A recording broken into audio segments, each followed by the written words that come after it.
Good morning, everyone. Thank you for joining us. I will call this meeting to order at 9:01 a.m. and I will hand it over to Madam Secretary Veronica for our roll call. Good morning, everyone. I will now call the staff senators. Please indicate in the chat present or unmute yourselves. Claudia Dole Morrison, Armando Garza, Tammy Munoz, Laura Ramos, Veronica Villarreal, Noelen Lazos, Nicole English, Rolando Segovia, Karina Herrera, David Guerra, Jasmine Zuniga, Ashley Mercado, Maribel Mata, Orlando Castaneda, Juan Santos Flores, Alicia Puentes, Mónica Granado, Cordelia Raza, Irene Cárdenas, John Garza, Kelly Quinn, Marisa Campirano, Melba Cantú, Rogelio Chanes, Karen Dorado, Melanie Garza, Caitlin Brusset, Yadira Mejia, Cristina De Leon, Javier Salinas. Thank you, staff senators and Madam President. Quorum has been established. Thank you, Madam Secretary. Welcome everyone to the Staff Senate meeting for the month of June. We appreciate your presence here, whether it's through virtual, or I know we have some of the colleagues that are around us. But thank you all so much for joining us. It is a lovely day today, and it's a great day to be a vaquero today and every day. So make sure you are up and ready for our meeting. So with this in mind, I would like to pass it on to my Vice President, Caitlin Brusset. Good morning, everyone. And again, thank you for joining us today. I would like to announce that this is going to be my last meeting as a staff senator. My husband recently accepted a job offer out of state, so we'll be relocating soon. But I have very much enjoyed my time with Staff Senate and to be able to serve all of you. But with every storm comes the sunshine, and I am super proud to announce that my replacement to serve the Division of Student Success is actually here in our meeting. His name is Ricardo Lopez. So I'd love to give him a minute to just say hi to everybody. And in terms of the vice presidency, my fellow staff senators will be discussing that in the closed session after this meeting. Thank you again, everybody. Good morning, everybody. My name is Ricardo. I'm part of the Academic Advising Center. I've been here for, I think, 4 years. There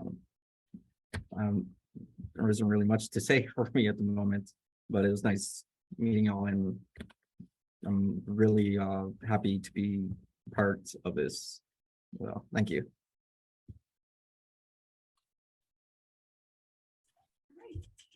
Thank you, Caitlin. You will truly be missed as a colleague because we both work at the same department, but also as a friend. Because together we were going in conferences and, doing stuff and, doing partner in crime type of stuff. And so we look forward to seeing how amazing things you're going to be doing in your new journey. And please keep us posted with any things that you do, because we want to make sure that, you take that vaquero spirit with you and spread it throughout wherever your next journey is and chapter in this world is. Okay. Thank you so much. Very much love to you. And then Ricardo, thank you. We welcome you. We will be in contact with you. So he will be onboarding with us effective on Monday, June 20th. So just making sure that you all know that he will be helping us represent the Division of Student Success along with Miss Melanie Garza. And so we'll have more information for you all and along with other information in regards to Staff Senate. Thank you.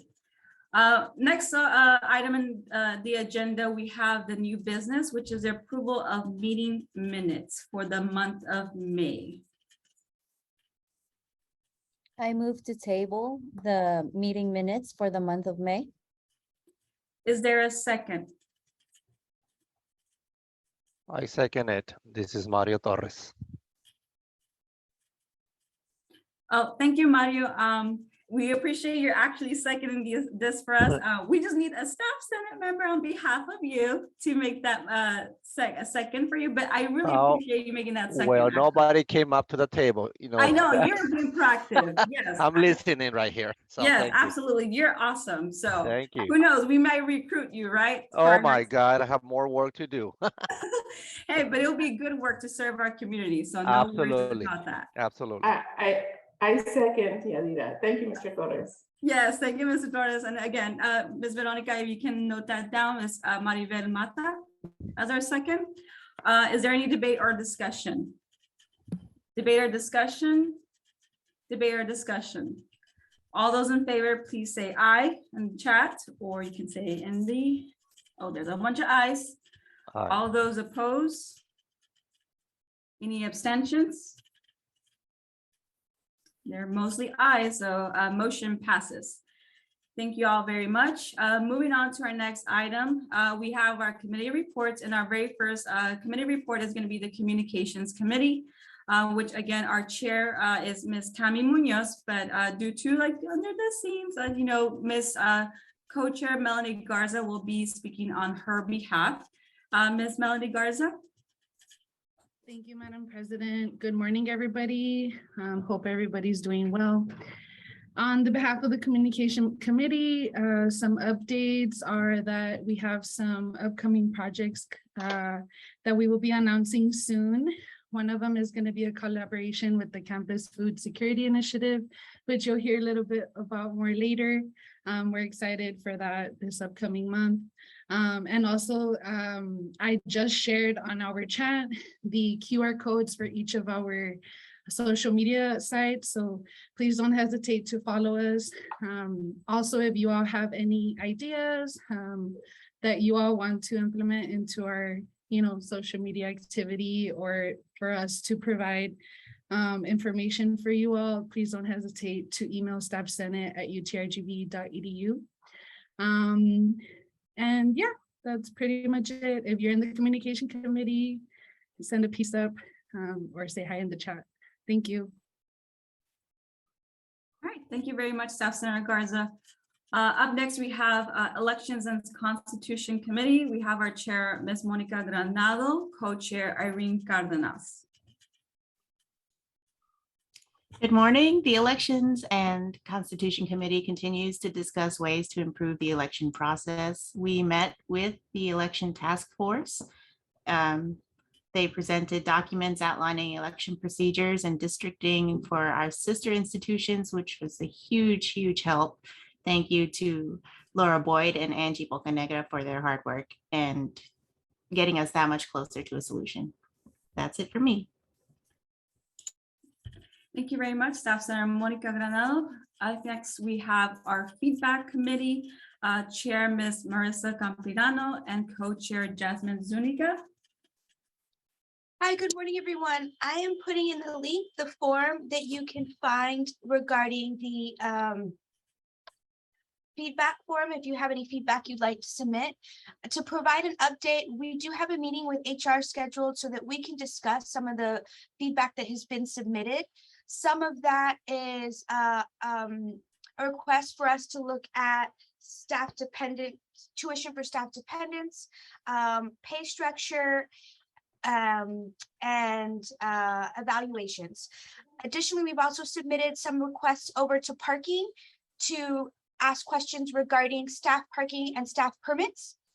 So we are still pending those. We have received them. Please, we appreciate your patience and know that we do want to make sure that we look at everything and give it the attention it deserves and not rush to try to provide answers. We want to make sure that they're the correct answers and responses, that we speak to the departments that truly oversee those areas so that when we do have the response for you, we know it's as complete as possible.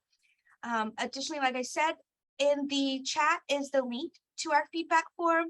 sometimes it doesn't always have to be a question about, what's going on, what we can do. It can also be a shout out if you want us to recognize and just let a department know that they've really been doing a good job, or if they've changed a process, if you really appreciate that they've changed that process because it's made it easier to be able to do some of your business work, let us know too. And we want to make sure that we're communicating both things we can improve on, as well as things that we're doing well. So we thank you for that. Yes, absolutely. Thank you very much, Staff Senator Campirano. And so I know we had a question, Mr. Ibarra. It's in regards to what Staff Senator Campirano just addressed. Thank you all for your patience as we move on forward with your concerns and successes. Again, we want to make sure that we relay that information to the appropriate channels and be able to relay that back to you all as we make sure that your question gets, or your concern or success gets addressed in the best way that we can. And again, our service is just making sure that you all as our constituents, we are making sure that we advocate and support and represent you all to the best of our ability. Okay. Our next committee, we have our staff success, and our chair is Staff Senator Maribel Mata, co-chair Staff Senator Veronica Villarreal. Thank you, Madam President, and good morning. We, the Staff Success Committee, are currently in the process of identifying dates and locations to continue hosting Meet Your Staff Senators. I know that we had Westlaco, Harlingen, and Jackson clinics pending, so we haven't forgotten you all. It's in the process, it's in the works. We're also starting to brainstorm for the fall 2022 outreach. So if you have any ideas, we'd love to hear from you. Veronica and myself will drop our email addresses in the chat, so feel free to reach out to us with any ideas that you may have. And that's all we have for you. Thank you. Excellent. Thank you very much, Staff Senator Maribel Mata. So as you all know, we have our 4 committees, and we want to make sure that each of our constituents has the opportunity to be able to reach out to these lovely ladies. And if you have any questions or concerns, like right now, Staff Senator Mata just provided her email, and Veronica as well. If you don't have the access, we have our, our Staff Senate email, right? staffsenate@utrgv.edu. If you have any further inquiries, or again, any ideas how we can work together as a unified community. At the end of the day, I know we are a very special place, and you all are part of the big picture. Just like here in Zoom, we have little squares, right? But we're a bigger picture and how we make that UTRGV the best place.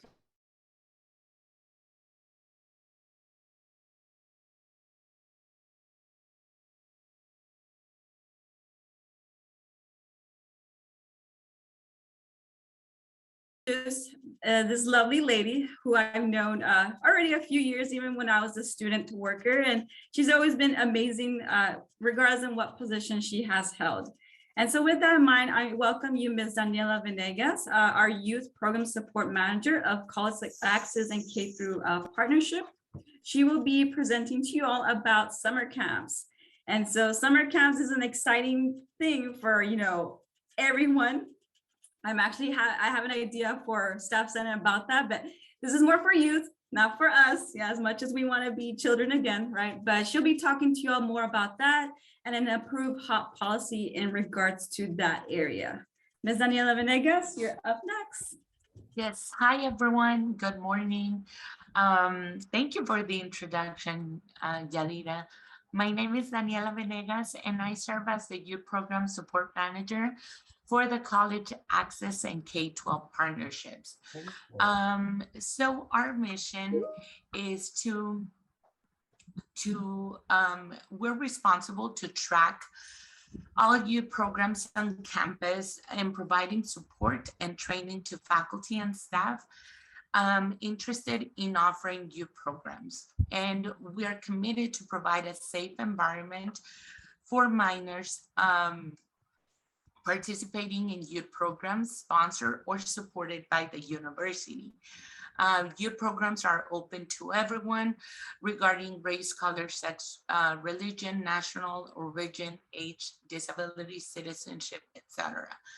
So my role here at the university is to provide campus-wide support to faculty and staff, coordinating and offering year-round campus programs, that had a focus on minors as well as during the summer. As Yadira mentioned, our hub policy was recently approved on May 27th.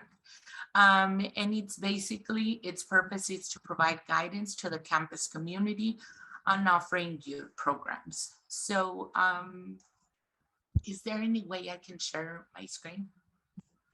Yes. Okay. You access. There you go.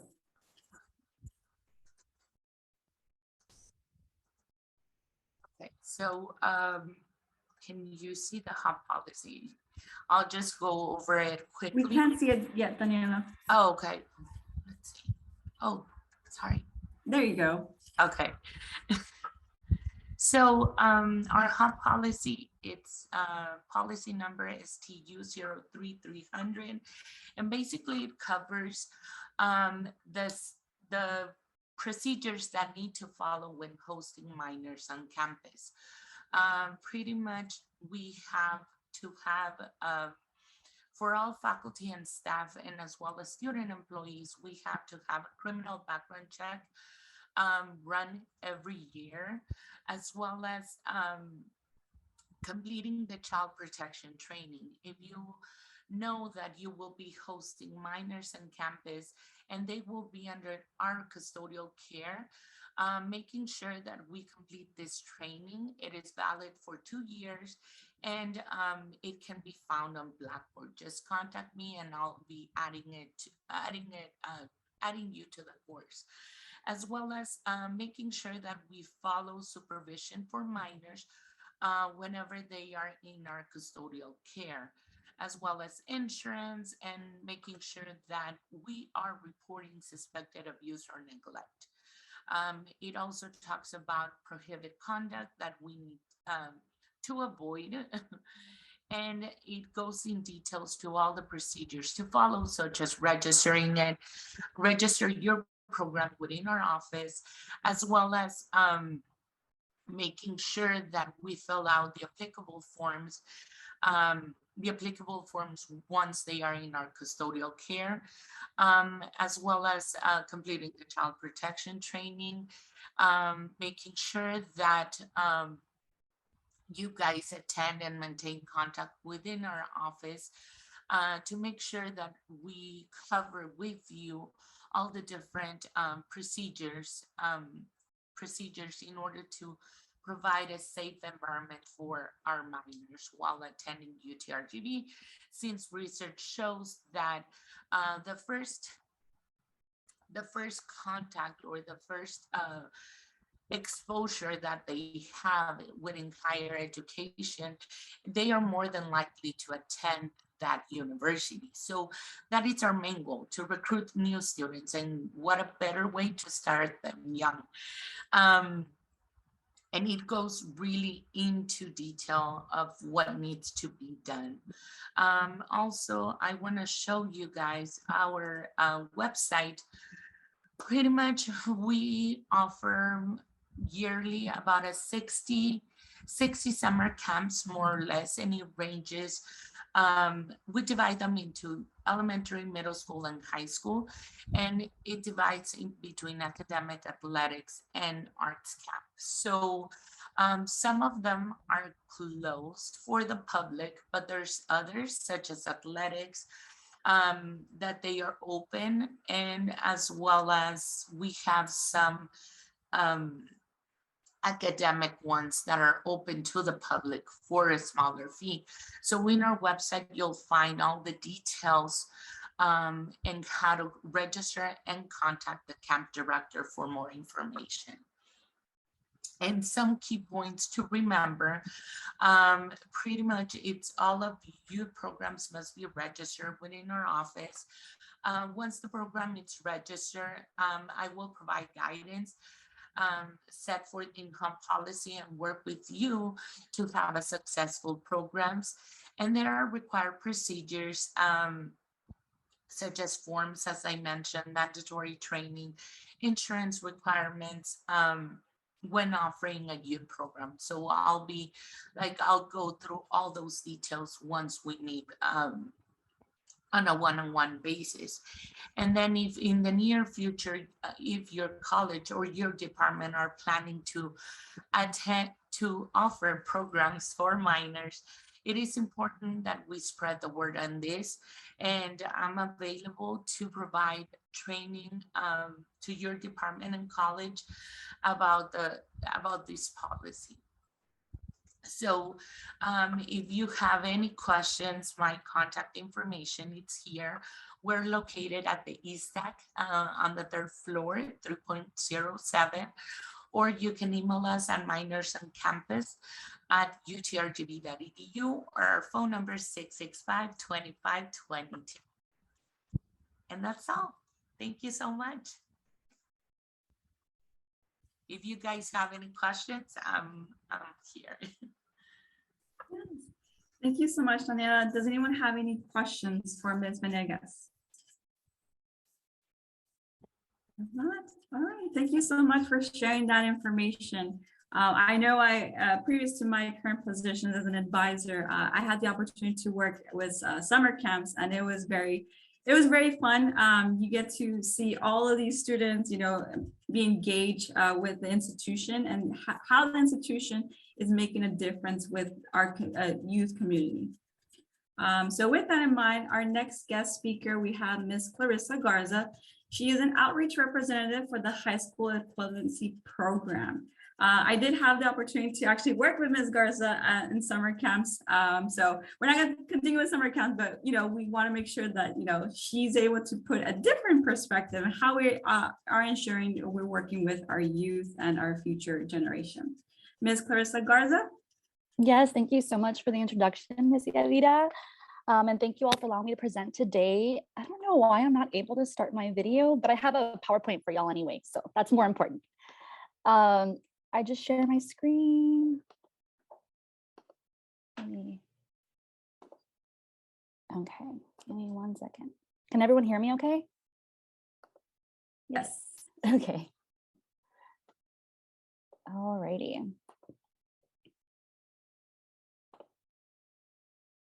Alrighty, so like Ms. Yadira said, I am the recruiter for the high school equivalency program here at UTRGV. And we are a grant-funded program. We're funded by the Office of Migrant Education. And so basically our program offers free GED services to migrant workers, agricultural workers, ranch workers. And so we offer not just as far as the classes and instruction, but we also pay for their exams as well to help them get their GED. We have been around since like 1972, and we're actually coming up on our 50th anniversary this year, so very exciting. So we've been serving our RGV community for 50 years now, and we've been giving GED services and helping our community with post-secondary education and things like that for a very long time.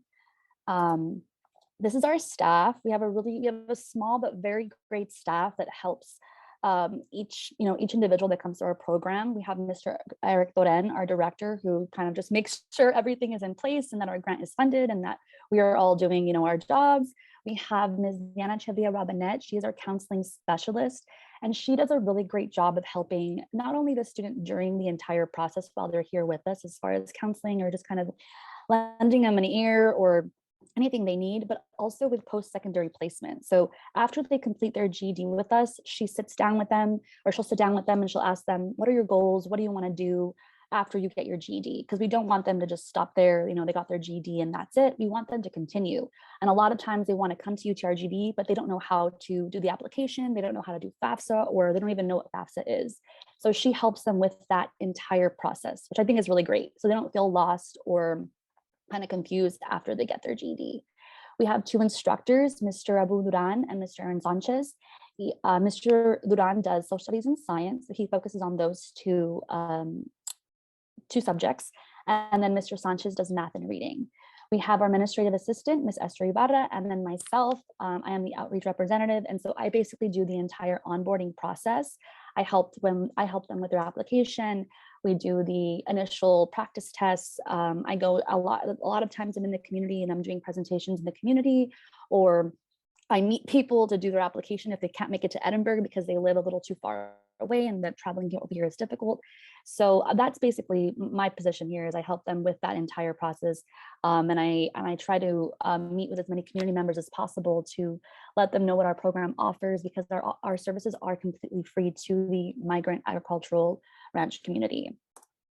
So we are housed here at the UTRGV Edinburgh campus. We're actually in Amelia Junior Hall. So our in-person classes are here at the Edinburgh campus for those people who do want to do in-person classes. We are offering that right now.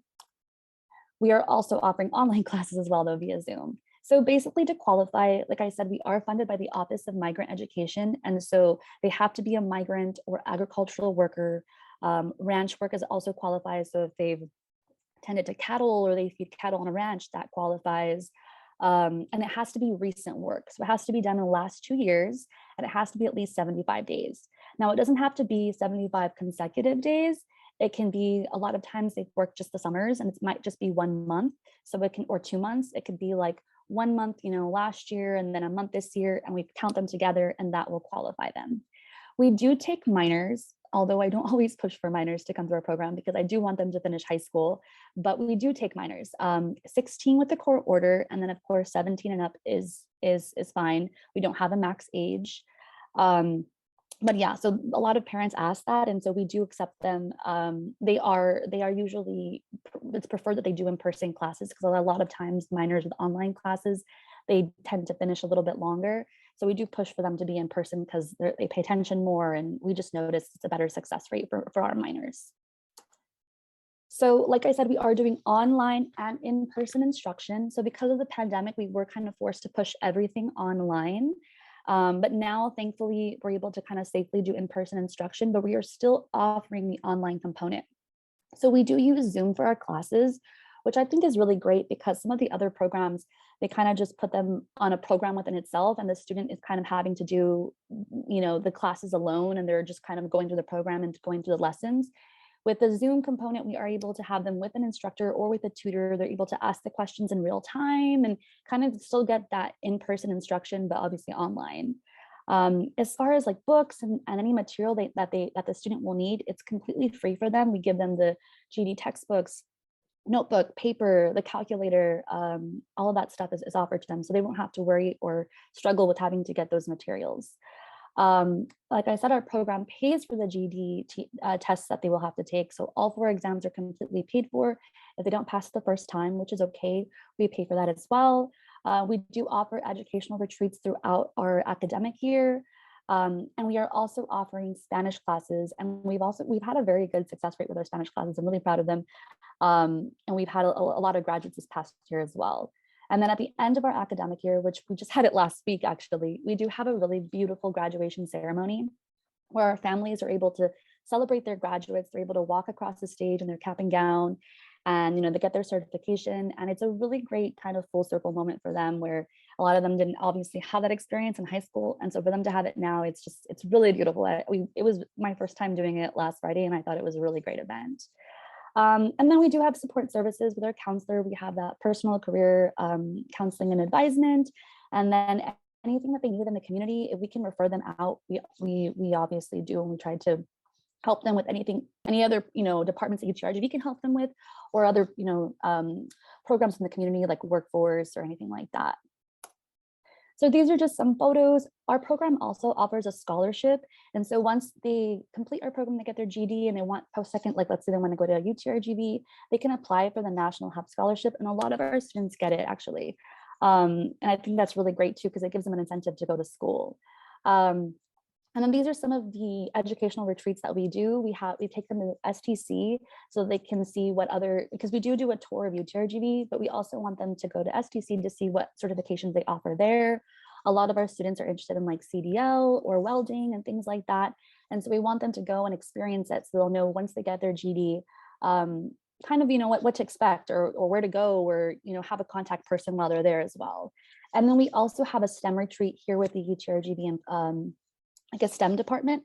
And so they do, experiments and, fun little activities for our students, and our students really enjoy it. Like I said, this year was my first year doing it because of COVID. Last year, we didn't get to do anything like that. And I've only been here for 2 years. So this was a really great experience for me, both doing the graduation and the STEM retreat. I really liked that our students got really involved and really enjoyed it, especially being able to be in person and to socialize with everybody. It was a lot of fun. So this is what our schedule looks like. We used to have a full day where it was 8 to 3:45. That was a little long for our students. We understand that a lot of them are parents, a lot of them have to work. And although getting their GED is really important, it may not always be like that #1 priority. So we did kind of create a flexible schedule. And so far it's worked. We do have a morning session from 8:20 to 12, Monday through Friday, and then an afternoon session from 12:35 to 3:45. Our in-person instruction is here on the Edinburgh campus. And this past year, we have had a lot more people in person, which I think is really great. But we still have a couple people on Zoom, and a lot of them are, they live a little too far, and to come here every day it gets a little expensive. When I say too far, it's like Monte Alto, or we've had people from Harlingen. And so they do prefer the Zoom option. And we do permit students on a monthly basis. So we are currently accepting applications right now for our August group, that's going to be our first month for the next academic year. And then from there, we have them every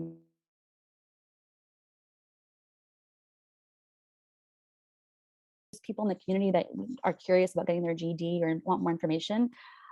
Give them my number. Like I said, we do permit them every month. So if they miss 1 month, they can always join that next group. And these are just some photos from our graduation. I really love that a lot of, it was kids that were just so proud of their parents being able to, complete this. And I know we had one parent who their son graduated college this past semester, and then he graduated with his GED. So they were just gonna have one big party. And I just thought that was beautiful to have that, that moment with their kids. And this is just some flyers in both English and Spanish with our program information. Hopefully in August, we will be offering Spanish classes as well. This is my information. I don't know if anyone wants to take a picture or just get my number or email down. If you know anyone who's interested and they either can't come to campus, I'm willing to meet them halfway, or they're more than welcome to stop by and get more information. I know that our program is specifically for migrant and agricultural workers, but if you know anyone who just has questions about their GED, have them call me anyway. I can refer them to another program or find some other options for them. We're here to serve our community. We're here to help them in any way we can. And so if I have any information that can help or benefit anyone that that needs to get their GED, please let them know that, even though they don't qualify for our program, we're here to help and we're here to give any information we have. I do have a little video for you guys, and I'm hoping it plays. And I want to play it because it has some student testimonials that I think are really great. Can y'all hear it? Yes. Not yet. No. You can't hear it? No. You need to select the option to share audio when you share your screen. Oh, let me see if I can change it. I'm sorry, guys. No worries. It's okay. It's a little checkbox before On you the select bottom? share screen. Oh, okay, let me just get out of here. We know you're doing stuff. There's sound. We see your mouth going all over the place, but we know you're doing stuff. Okay. Yes, maybe try Okay. stop sharing and then reshare. Yeah. Let me the see if it works button. now. Oh, yay. Perfect. Yay, okay, awesome. The University of Texas Rio Grande Valley High School Equivalency Program prepares you to take the next step in your career. HEP helps migrant and seasonal farm workers who are 16 years of age or older obtain the equivalent of a high school diploma at no cost to you. They come with a dream. But as they said, a dream without a plan is just a dream.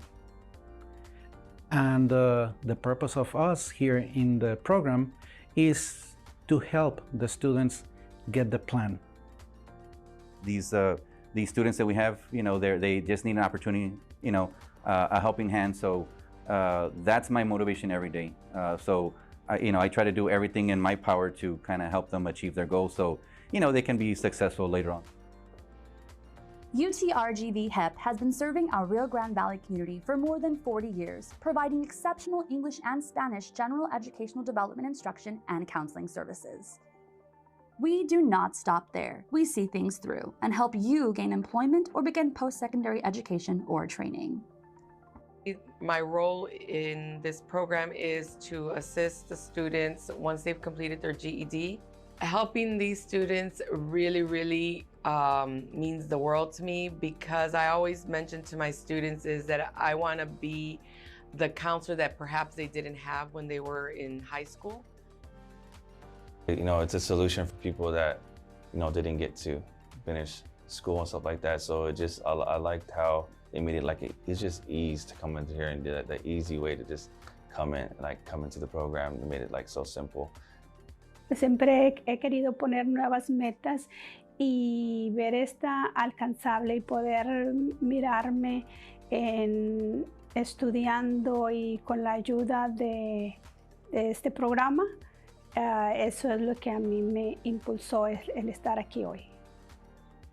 Whether your next step is a job or furthering your education, the University of Texas Rio Grande Valley High School Equivalency Program is dedicated to help you make it happen.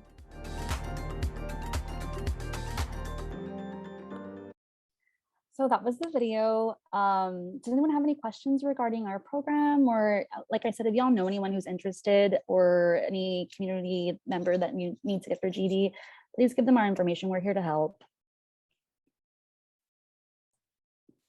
That's excellent information, Clarissa. And so it doesn't stop here, right? So we want to make sure that everyone has the opportunity to make sure that they obtain an education to continue their journey in this life.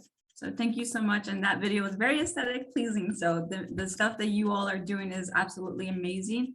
And again, if you all as community staff and students or faculty there in this Zoom session, if y'all know anyone, please take that initiative and share that information with our community. Thank you. Madam President, we do have someone with a question, if that's okay. Oh, yeah, go for it. You're my eyes, Noellen, on this one.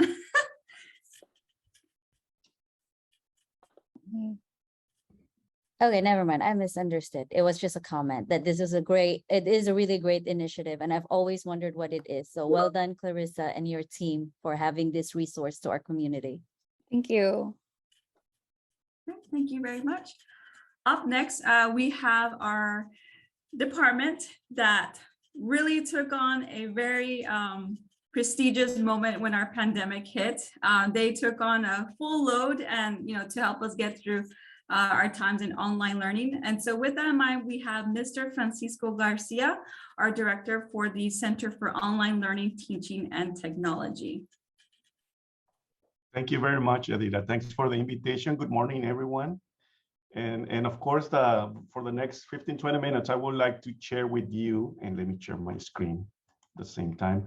I would like to share what COLT is and what do we do, right, in terms of supporting faculty, staff, and students in this online learning or online in general environment.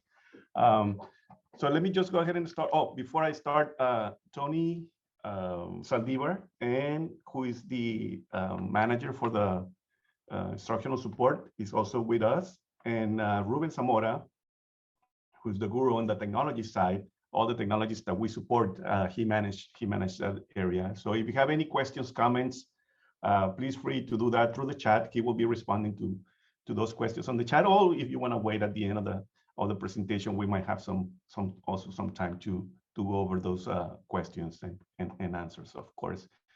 All right, so Center for Online Learning, better known as COLT, right? Through all the campus, who we are and what do we do?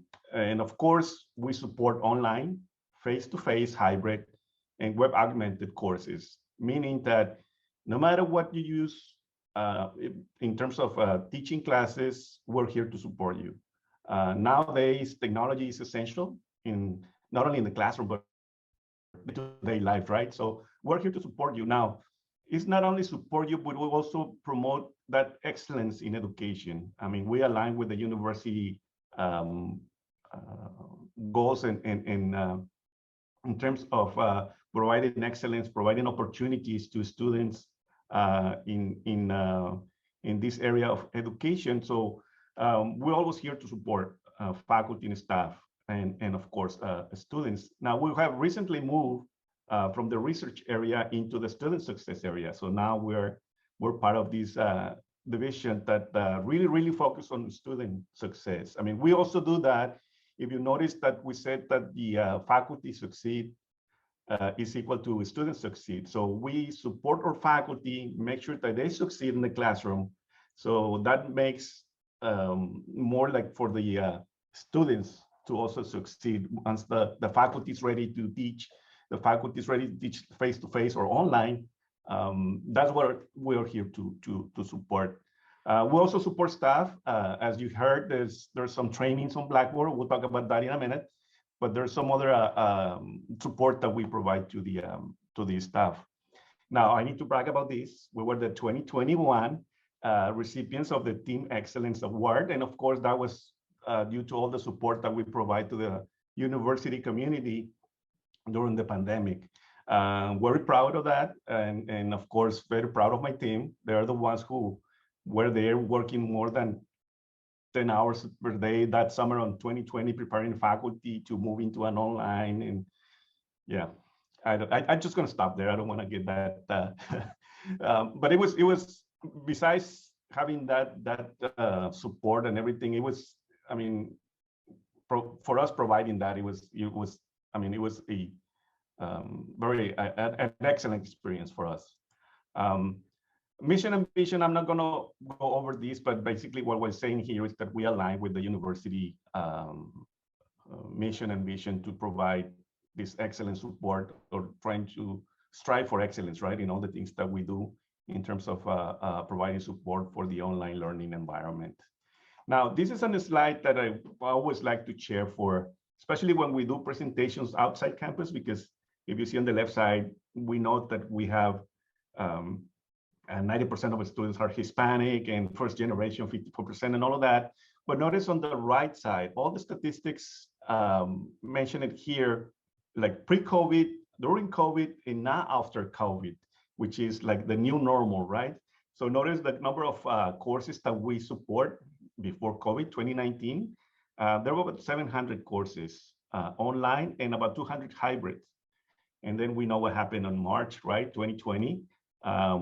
We have to transition to online, although we took the summertime to prepare faculty to teach high quality online courses, not only transition to remote teaching, but high quality online courses. So during that time, we support more than 4,000 online courses, like I said, during that year of COVID. In this past fall semester, not that we're supposed to come back and be a back to normal, right? Or the new normal. Now, instead of having 684 courses that we had previous COVID, some of the faculty love this process. And now we're offering close to 2,000 sections online this fall semester.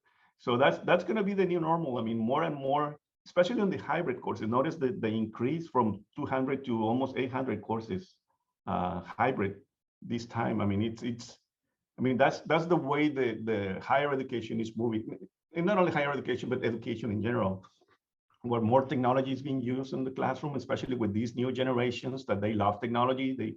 They use technology to get engaged inside and outside the classroom. So that's what we're here to support. But this is not only about quantity, it's also about quality, as I mentioned. The university is affiliated to Quality Matters, which is this international organization that provides best practices for online teaching. They provide quality rubrics in terms of designing and delivering courses. So we are members of that organization. So all the programs online go through this training, and I'll talk about those trainings in a minute, that prepare faculty to teach online. Of course, having the best practices as online teaching in mind. Next slide, or next couple of slides, those are the programs that the university offers online. I mean, it's quite a bit, more than 7 programs on graduate, accelerated programs, which are on the other slide, certificates. I mean, like I said, if you count every single bullet on that, there are about 70 programs. Some of them, of course, there are different tracks on the same program or certificates. but all of them are 100% online. So those are the programs we call this the Great Wall when we look into these number of programs. Now, let me just go ahead and talk about the department in terms of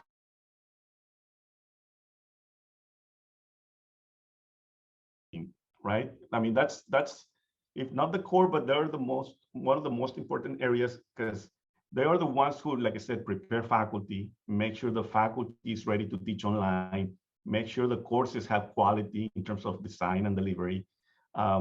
So they're the team of instructional designers that go through these, that help faculty to go through this process.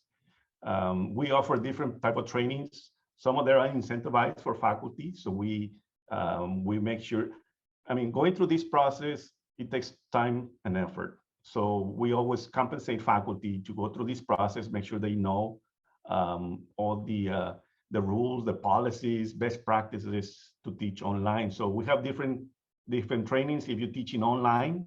If your program is completely online, there is a training for that. If you're bringing your own course, not necessarily a course that is part of an online program, we also have a training for that. If you're teaching hybrid, we have the Hybrid Academy training session for that. So no matter what you're going to be teaching, we are here to train the faculty. Again, everything goes to Quality Matters, which provides this quality and best practices to faculty in terms of, like I said, design and deliver. Besides that, we also provide some activities, or not activities, but conferences through all the year. We have our annual Excellence in Online Learning Conference that we do every spring semester. We also have roundtables for faculty where they have the opportunity to share with other peers what they're doing, what is working and not working for them, so other faculty can be aware of what is going on. It's a learning community that we have, and again, all those activities, all those initiatives are offered every semester. And this past semester, we offer we partner with CTE and IT to train faculty in the use of the Zoom technologies. Nowadays, most of their classrooms at the different campuses, they are equipped with cameras, with the monitors, TVs, where the faculty can teach hybrid from virtually any classroom at the university. So we also help faculty to be ready for that. These are basically the time that it takes to prepare a class to be online. A lot of faculty, even students say, oh, I'm moving to an online because it's going to be easier. But it's not. I mean, it takes time, like I said, it takes effort to prepare a class, to teach a class, especially for students taking an online course. I mean, there's no place and time to go into a classroom. Sometimes students are not ready. They don't have that time management skills to get into these courses and make sure that they are aware that there is a due date for a specific assignment, or there's an exam during these times. It is easy for students to get lost if they don't get engaged. So it's the responsibility of the faculty to maintain those students engaged into the online courses. Because again, it's not easy, and it's very easy to get disengaged and sometimes even have to drop the class or anything like that. So here are some of the projects that that this particular team is working on, and of course, now that the micro-credential is a buzzword, right? That everybody's wanting to get micro-credentials. So we're also working on an initiative with some of the faculty members here at the university that we are supporting this design and development of micro-credentials. And some of them will be available soon. So you might be hearing some advertisements about these micro-credentials. So there are new programs. There's always new programs coming in terms of online, or moving from face-to-face to online, or having both, right? Face-to-face and online options for students. So there's always new programs. So right now we're working on higher education administration. For the pediatrics medicine, we're working on them. It's a new school that has been recently approved, and there's some other programs that were launched some time ago. So now they're going into a recertification program or reevaluating program because those programs were designed and developed like 5-6 years ago. So it's time again to review those programs, make sure that the quality is still there. So the other team is the instructional technology, and those are the ones who are in charge of course, the technology, right? But besides the technology, they do a lot of student support. We do a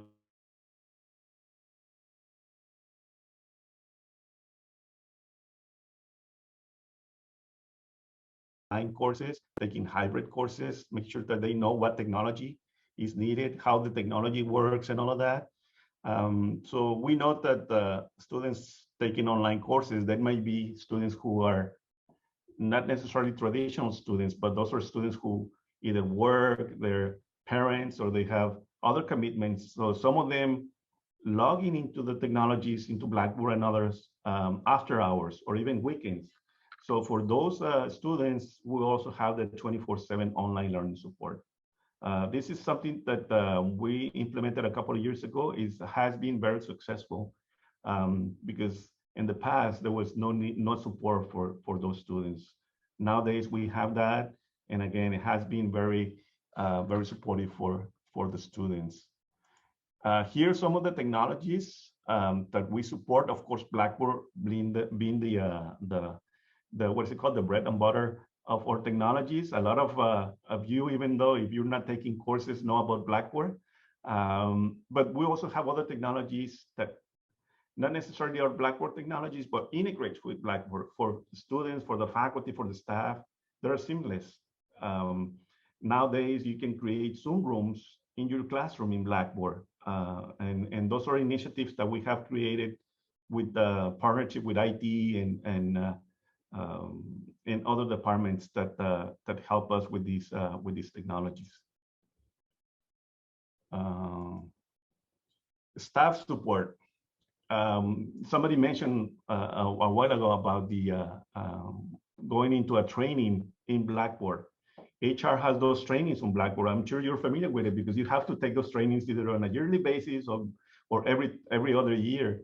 But not only the trainings on Blackboard about, like I said, code of conducts and other trainings, information security have some information in there, some kind of intranets just specific for that department or that area. I mean, that's what they use Blackboard for. Also, academic affairs, they use it for the nursing accreditation. They have all the documentation there. They have all the courses ready when the accreditation is coming and all of those things. So again, Blackboard is not only for the teaching and learning faculty and students, but also for staff. And if you're interested on creating your own organization in Blackboard, having your own intranet on Blackboard, you can just contact us and we can create that organization for you. There's also this area support, like I said, technology. So they provide technology training. So if you're not familiar with Blackboard or you want to learn more about Blackboard, they are the one responsible for that. Like I said, they provide trainings for faculty, for students. Make sure that that you are aware what is available for you. They're also working on different products on Blackboard, Blackboard Analytics, Blackboard Ultra, and those are modules that will be implemented in the near future. So you will be notified, I guess, about these trainings or these technologies, I said, in the future. And the last but not least team that we have is the research and innovation.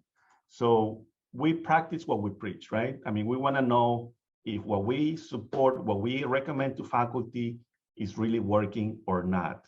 Because what might work for physics might not work for English. What works for math might not work for chemistry. So we have to work into different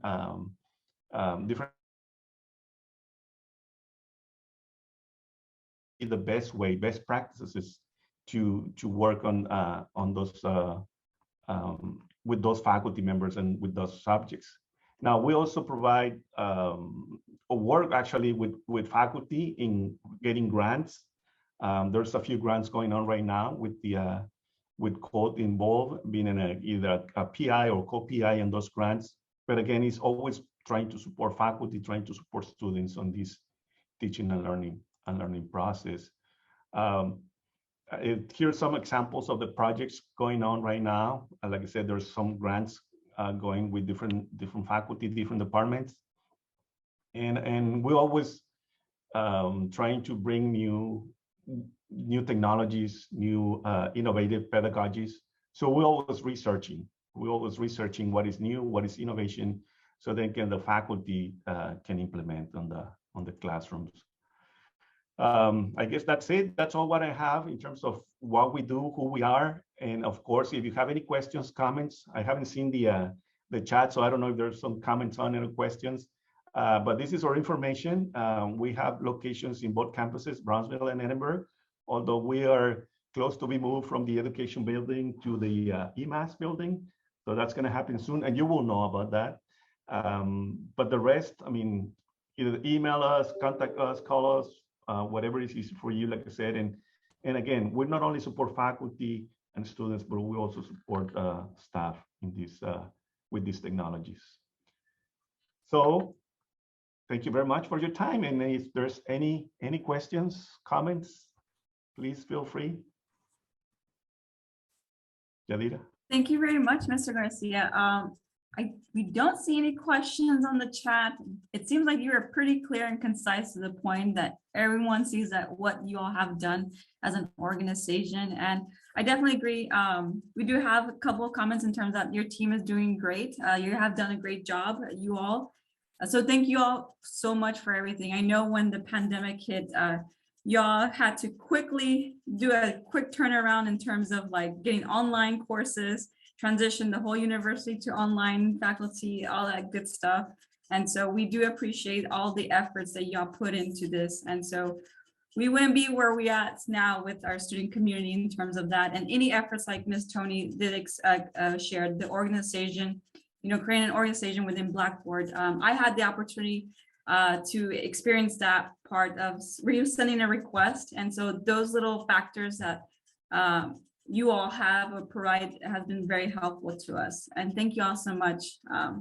And again, if y'all do have any questions, he did provide the slide, or you all can contact him or Tony or Ruben Zamora. I know they just posted on the chat, but they are an amazing team. And again, we're welcome to collaborate with y'all and how we can further unify this institution with the efforts that y'all have been putting into this. Thank you all so much. Thank you. I think, Jay, you have a question or comment? Yeah, go for it. Yes. I let me just lower my hand. Yes, I didn't have a question, but I wanted to add, a little bit more information about the micro-credentials that Francisco shared in his presentation today. He did mention that it will be available soon, so I just wanted to add a little bit to that. Yes, this is a really exciting project that a group of people, including faculty, are involved in, and my office is involved in it from the perspective of providing the support while developing these credentials, or while the faculty develop these credentials, but we would be opening them up to the community starting in the fall semester as digital credentials. So just so that everyone understands what micro-credentials are, they're really, really short competency-based learning segments, if you call them, or competency-based credentials that people will gain when they complete this. And just to give you an example of the type of topics that are under development right now by faculty, intro to information technology, these micro-credentials will be primarily based on digital skills and data science. So just to throw some examples, just to get you guys excited about this, it will be primarily offered through the Office of Continuing Ed to the general public. That includes our faculty, staff, and students. And we will probably work out a nominal fee for the students that may want to take this for gaining digital credentials. But eventually, we're also working out the details of how these can be embedded within academic courses, so that students can gain some, stackable credits as well. Just to give you some examples: Intro to Information Technology, Intro to MATLAB, Intro to High Performance Computing, Python programming, 1 and 2, Intro to JavaScript, Intro to Statistics, Fundamentals of Data Management. There's 17 credits that are going to be developed by fall semester. Web-based data collection, programming in R, Python programming 2, MPI and OpenMP. These are some of the micro-credentials that are being developed. And for the purpose of our credentials at UTRGV, we're kind of assigning either 15 contact hours or 7.5 contact hours, so that once we work out the details administratively, these courses will actually come with those either 0.5 or 1 credit hour academic credentials along with the digital credentialing, so that people can stack them up to be used later. So just wanted to share that, as an addition or addendum to Francisco's presentation. So yes, Cole team is probably one of the best we have on campus. They work so well with faculty and administrative units like mine as well. I mean, it's a really good group of passionate people, and we're lucky to have them at UTRGV. So they're very open to innovative ideas and working together to find solutions. Kudos to Francisco and his team as well. With that, should I transition over to what I wanted to speak today, or do you guys want to get started by introducing what we're about to say? Well, you have a good head start, Ms. Jayshree Bhatt. And so actually, let me just formally introduce you. So Ms. Jayshree Bhatt is the Assistant Vice President for Professional Education Workforce Development. And so she'll be sharing a couple initiatives with us, and we will have a small little poll, just a little questionnaire to see get a pulse of where y'all at with the information that she will be providing you all. You can go ahead. Thank you so much, Yadira. Yes, for those of you who might wonder, what does Office of Professional Education and Workforce Development do on campus? Of course, our office is heavily involved in launching and providing continuing ed and language programs throughout the year. Just to give you an idea, we serve about 2,000 people every year with about 100 plus programs that are offered throughout the year. And many of you have taken advantage of them, I know that. For those of you who might wonder the type of programs that we offer, the website to visit is utrgv.edu/PEWD. But in addition to these non-credit education programs that are offered through my office, we're also heavily involved in workforce development, whether it's upskilling, reskilling of the community, working professionals, or people entering the workforce, or developing our students on campus in terms of providing a lot of experiential learning opportunities for our students to develop those technical and soft skills that are needed. Many of you have heard about the LinkedIn Learning that is available free of cost to our faculty, staff, and students. That is done through my office as well. But what I'm here to talk about is a really important initiative that we rolled out back in 2020 that has really grown by leaps and bounds. And it's our pleasure to talk about the Campus Food Security Initiative. Just out of curiosity, how many of you have heard about Campus Food Security Initiative? You can just put a like, or you can just put something on the chat, just out of curiosity, because I know that we have been doing this, for a good 2 years, and we've come a long way in terms of engaging our students in this. And my quick presentation will show you what this is.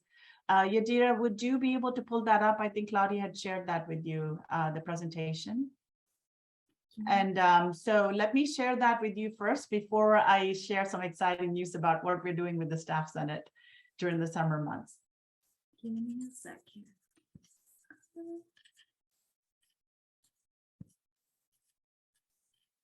It's loading on my end. Okay.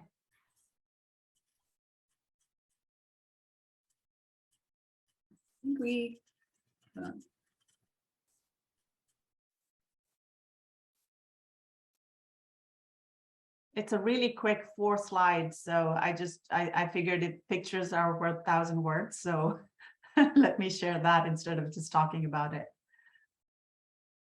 Just give me a couple of seconds here. Okay. Yeah. Would you like me to share the poster in the meanwhile? Absolutely, yes. I figured I would start with this and then go over to what we're going to be doing. Yeah, this is one of the programs that we do. Wellness Wednesday. This is the collaboration with the university's recreation center. So it's open to anyone, the campus community, and you don't have to be necessarily member of university's recreation center to attend these, because we hold them right at the entrance, so it's easily accessible. Are you ready, Yadira? I'm working on it, ma'am. Oh, Yes. yeah, all right. Ms. wait, Madam, so I I'm was happy to gonna share be the able to screen. Yeah, yes. So I was gonna be Okay. able to share actually. Yes, Great. let me just Yeah, share my that's screen. even Thank you, better. Talia. Yeah. Yes, sorry about that. Okay. All right, so. Thank you for being patient with us. Yes. So just to give you guys an idea, addressing food insecurity is our main goal at the Campus Food Security Initiative. Again, this initiative is a result of some research findings that showed that 45% of our students experienced food or hunger or food insecurity on an ongoing basis on campus. So this was introduced at the height of the pandemic in 2020, just to serve our students that were going through some rough times, along with the fear associated with the pandemic. So it really served well for that year. We basically, on a weekly basis, we gave out fresh produce and plant-based food, freshly prepared plant-based food in a very safe environment on Friday mornings, and we served about 3,500 people by December of that year. So UTRGV Campus Food Security Initiative, we aim to address food insecurity and foster healthy eating habits by creating easy access to locally grown or sourced fresh produce and plant-based products. That's kind of our mission in a nutshell. Because food insecurity can be addressed in many, many ways. We have chosen to address it by also creating easy access to locally grown and fresh food, and building in some educational pieces, awareness pieces into what we do, so that our students begin to understand that limited dollars don't necessarily mean eating unhealthy. So it's worked really well. We did a partnership with the Staff Senate last summer as well. And basically, Staff Senate members were involved in demonstrating plant-based food. And we put that out on YouTube and live demonstrations as well.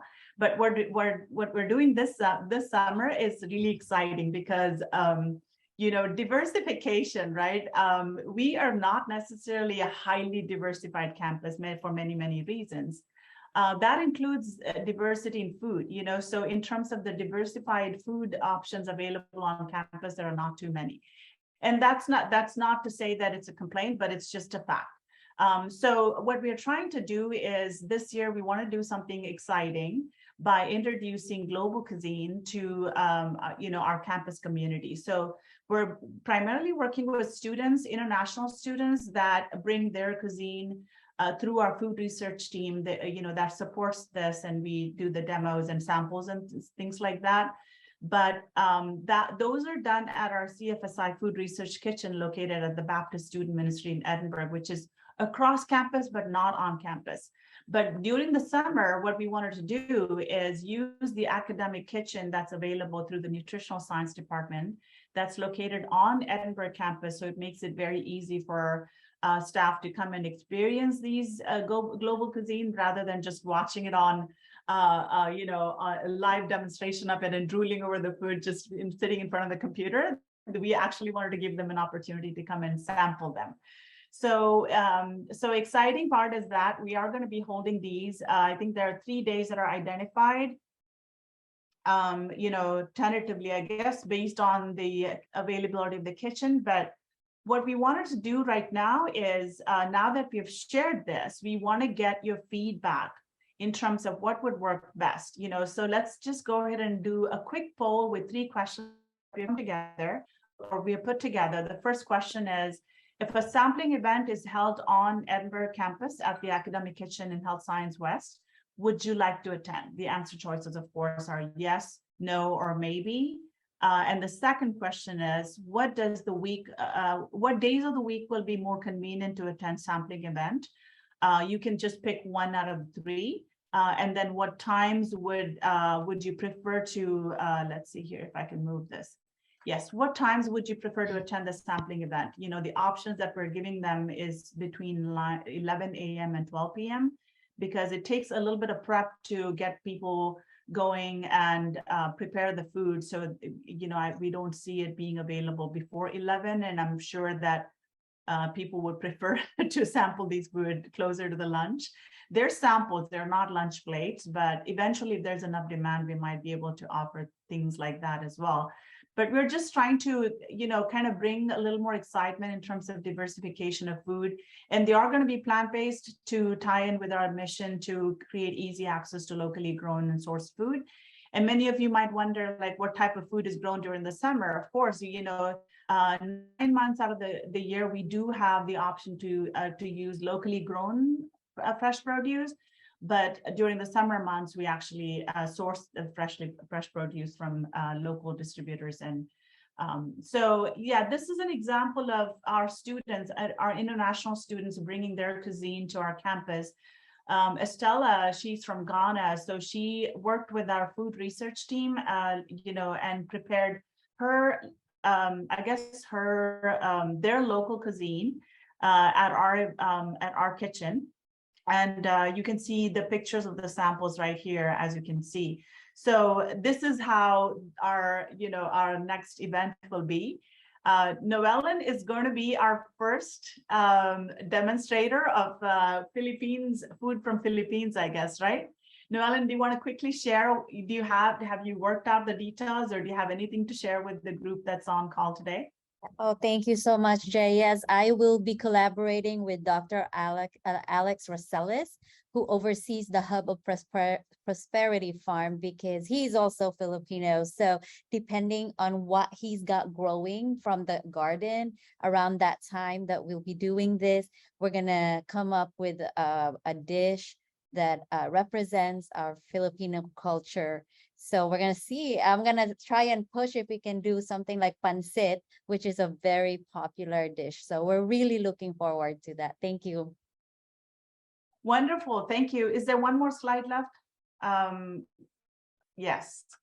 All right, so this is what we are. We're committed to addressing food insecurity by fostering healthy eating habits and increasing access to locally grown fresh produce and plant-based products. So for the well-being and success of our UTRGV community. So this is how we go about addressing food insecurity. But just in case you wonder, like, how is this addressing food insecurity? Of course, we do a lot of events with our student groups, student organizations.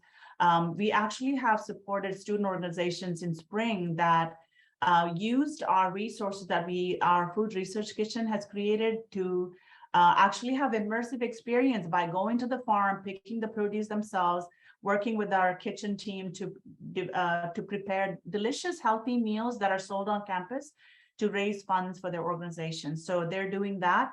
And our partnership with the Baptist Student Ministry continues to serve a lot of our students in terms of the Pay What You Feel menu available at their facility as well.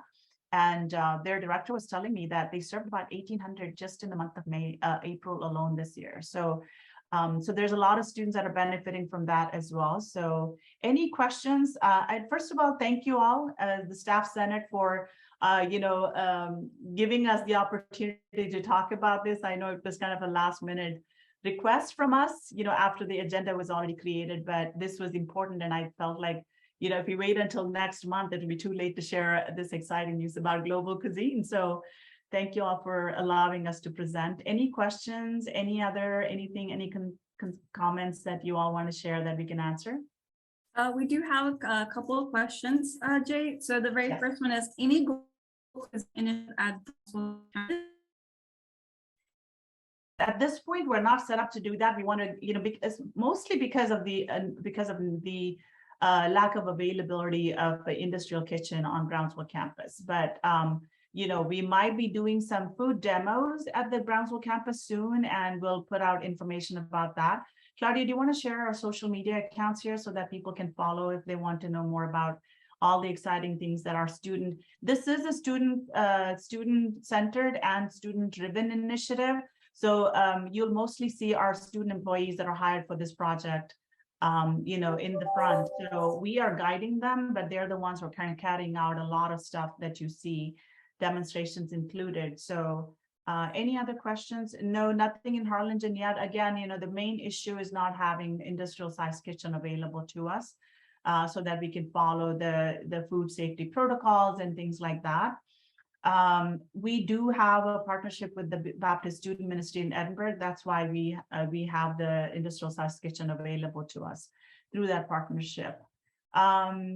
If you would, yeah, so there's a quick web form that Claudia posted in the chat. If any of you would like to participate in the summer event that we're doing with the Staff Senate, please go ahead and fill that out, and our team will reach out to you to work out all the details. We would love to have at least 2 more, individuals or pairs, groups that, of course, small groups. We don't have a lot of room in the industrial kitchen, but who may want to kind of showcase their local cuisine, through this initiative. That'll be great. Yeah.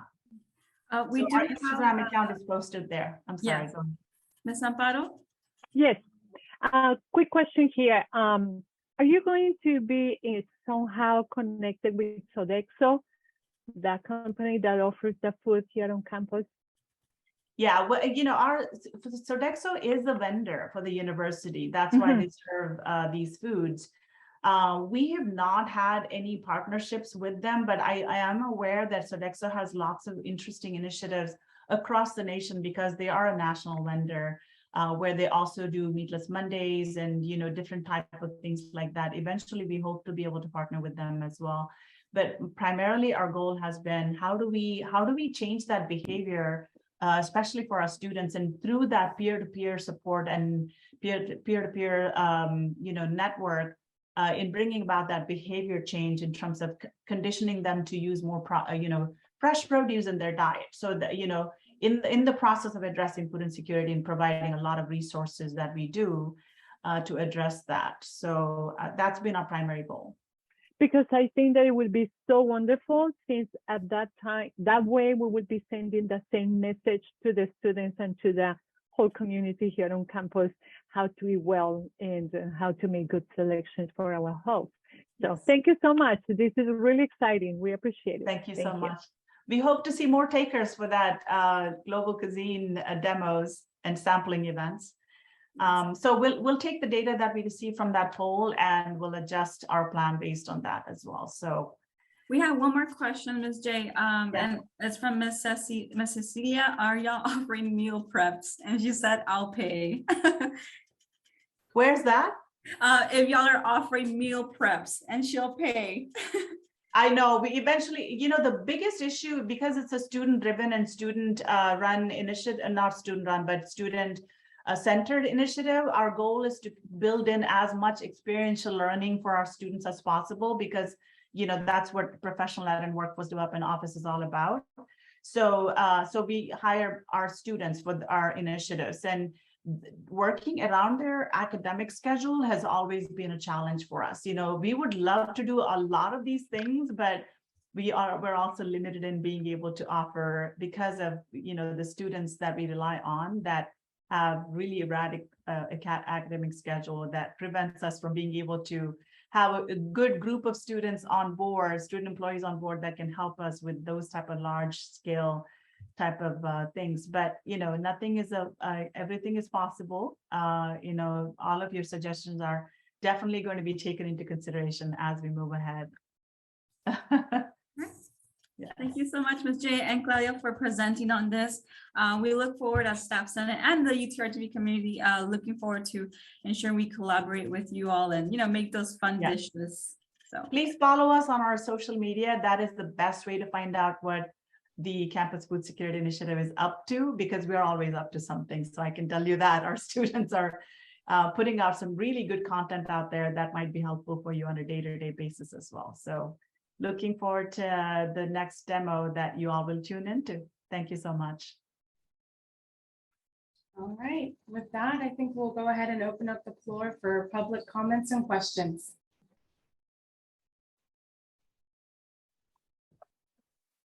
I do have one. So you all must have received an email from HR.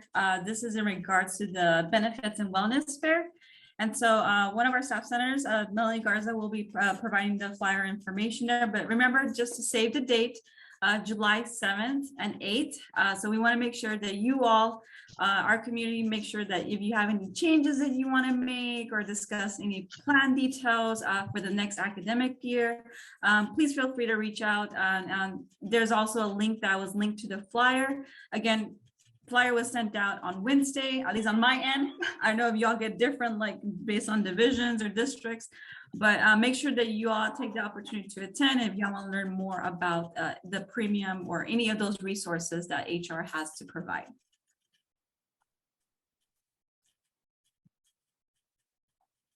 Yes.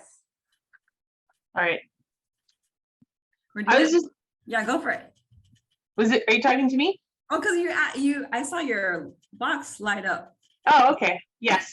I don't know if everybody's aware, but on the Edinburgh campus, as faculty and staff, we have access to a free lane swimming pool indoors, and it's in the health, what is it? Health Physical Education building. I can't remember the designation. It's one right next to the biology department by the parking lot.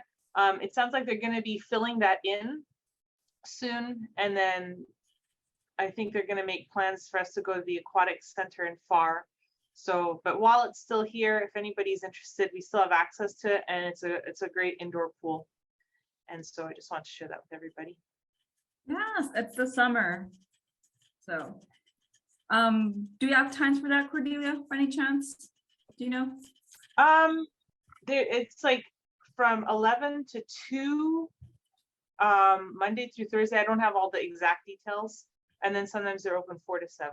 Oh, but here, Melanie added the aquatics information. But it's not at the rec center. It's at the health sciences. But if you follow it, it'll be there. I'll find it and post it. I think we have Faye on the call, who is like our #1 partner there at the UREC. Are you able to tell us a little bit about that, Faye?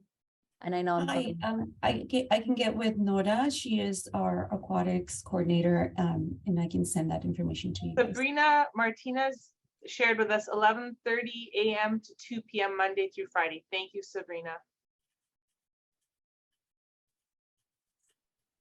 Awesome. Right. In addition, if I may add, in addition, we are offering 2 classes for anybody that is Silver Sneakers eligible. You muted yourself. Hey, you got I think you got muted. Yes. Okay, can you hear me now? Yes. Okay, perfect. I was going to say, in addition, we do have a Silver Sneakers Splash class every Tuesday and Thursday this summer at 10:30 a.m. in our outdoor leisure pool. And so if you have Silver Sneakers, you're more than welcome to join. It's free of charge for you. All right. Great information. Thank you, Faye. And Sabrina just posted the location. Right. If there aren't any further public comments or questions, we will now move to make a motion to adjourn.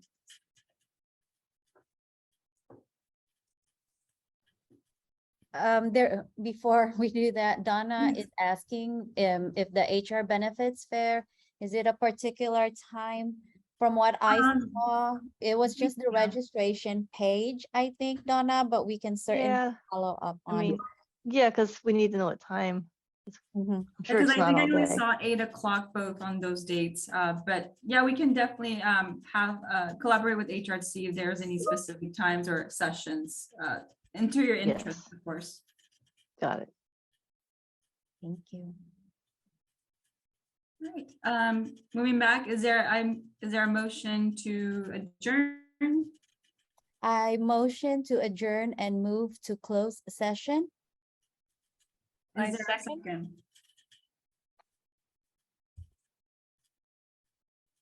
I second. Okay. Is there any debate or discussion? Debate or discussion? Debate or discussion? All's in favor, please state aye in the Zoom chat. All opposed? Any abstentions?